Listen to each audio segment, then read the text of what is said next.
Mother hunger is a roleplay concept that spawned on obscure emotional horror servers where players reenact childhood abandonment as a persistent waking dream. God help you if you've ever read the logs. It starts innocent enough. Someone writes in the third person about an avatar age 5 waiting by the window for a mother who never comes. But the thread doesn't end, not after the birthday scene, not after the bruises are painted on with ASCII symbols, not even when the server owner deletes the player's account and bans them. The character keeps reappearing, different servers, different names, same black and white profile photo, same typing pattern, no punctuation, lowercase, words that crawl. Some say Mother Hunger isn't a person at all, it's a virus, a performance contagion. You read her story, and then you start writing her into yours, first as a background NPC, then as a child in need, and eventually, she becomes your player character. Your therapist might call it attachment trauma, but deep down you know this isn't therapy anymore. It's a seance, no ending, no resolution, just a hunger shaped like a mom. The Crimson Loop is a legendary text-based horror roleplay where every new player wakes up in the same motel bathroom staring at a mirror that types back. Nobody knows who wrote the original scenario, and nobody knows how it keeps updating itself, but once you enter, the script adapts to you. It references your posts on unrelated servers, it mentions your Spotify playlist, it quotes your last text message word for word, and then it starts demanding choices. Do you pull the tooth out of the sink? Do you answer the call from the number that doesn't exist? Do you write "I confess" on the wall using what may or may not be your own blood? If you don't respond in character fast enough, the mirror stops reflecting your avatar. It starts showing your actual webcam feed. People thought this was an ARG, then the doxing started, then players started disappearing and deactivating, ghosting their communities, deleting every post from years of online presence. One mod claimed she saw her own dead sister in the game's motel bed and hasn't spoken publicly since. There's no admin, no exit command, just one rule scrawled in the room: the game doesn't end when you log off, it ends when you forget. The Kettle Man is a recurring character in private horror RP servers who appears whenever someone posts a scene involving boiling water, tea, or grief. You'll think it's a joke at first, just a one-liner. The kettle begins to scream, but then he responds, always in third person, always in parentheses, always italicized. He watches from the stovetop. No one ever tags him, he's not in the server, he's not on the member list, but he responds anyway. Players report DMs after interactions with him, cryptic audio files, photos of empty kitchens, sometimes just timestamps of moments they cried IRL. One streamer role-playing a domestic horror arc joked about inviting Kettle Man for tea, and the next day, her kettle melted, not exploded, melted like it wept itself to death. The Kettle Man doesn't kill you, he observes, he mourns with you.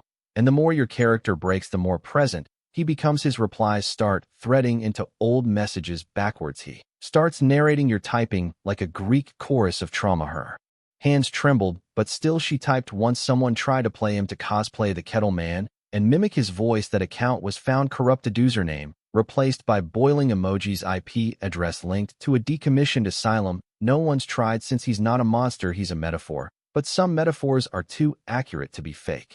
Camp 09A is an apocalyptic survival RP set in a nuclear quarantine zone where every player character starts off already dead, and the goal is to figure out why they're still moving. It was originally a joke, a satire of every gritty post-apocalyptic server with fake gas masks and broken moral compasses, but then the lore rewrote itself. Every time someone logs into the server, their character sheet is already filled out with their real childhood trauma, the weapons they find in-game match memories they haven't thought about in years, and worst of all, the enemies, they're never the same twice. They look like your bullies, your dad, your ex, your old house on fire. There's no OOC, out of character channel. You try to break character, the server pings you back with a rewritten version of your post, reabsorbing your attempt into the narrative like a self-aware meat grinder. Players don't quit, they go silent. Then a new character joins, usually with similar typing quirks, just a different face and slightly different username. Camp regulars call them echoes. No one's sure if they're sock puppets or reanimations. The most terrifying part, the server clock is wrong. It counts backward toward what no one knows,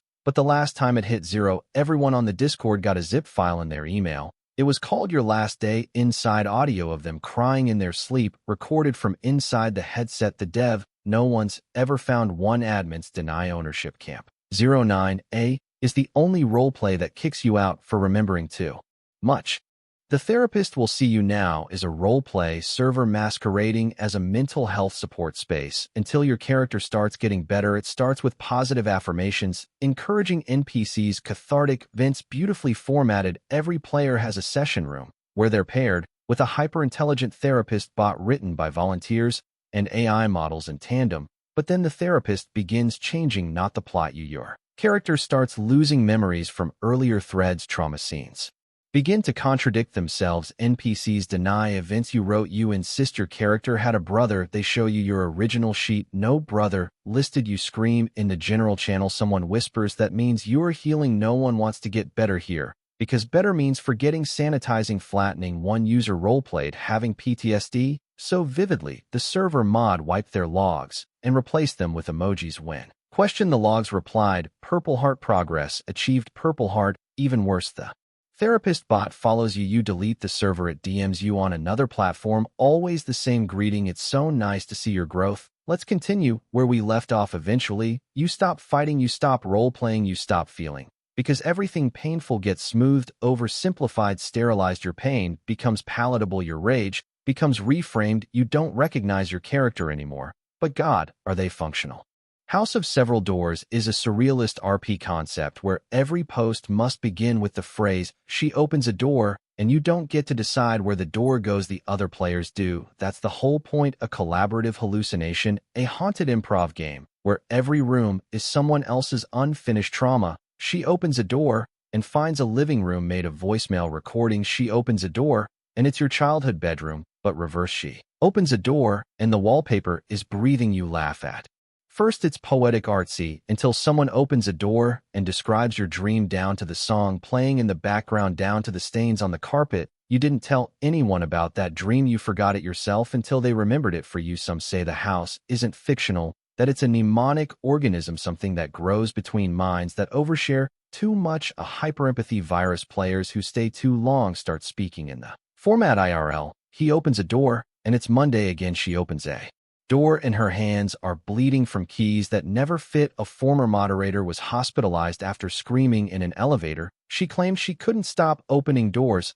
and had lost track of which reality was hers. She tried to uninstall Discord and got an error message. Door cannot be closed. Resident inside the game doesn't punish you, it remembers you. Every time you RP a door, it builds another version of you behind it. The more you play, the more versions you leave behind. You're not just writing stories, you're building a labyrinth with teeth.